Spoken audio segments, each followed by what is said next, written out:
What's so super about a super visa? Well, una sa lahat, yung super visa, sino ba ang pwedeng mag-apply dito? Yung mga parents and grandparents po ng isang Canadian permanent resident or ng isang Canadian citizen, kung gusto po nilang pumunta sa Canada at manatili sa Canada ng more than the usual 6 months, pwede po sila mag-apply ng super visa.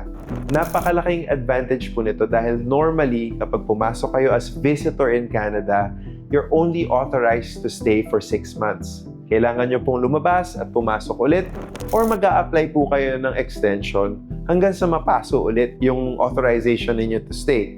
At before mapaso ulit, apply ulit. So, syempre paulit-ulit. Pero kung super visa ang pasok ninyo into Canada, normally ang binibigay sa inyo, 5 years to stay in Canada.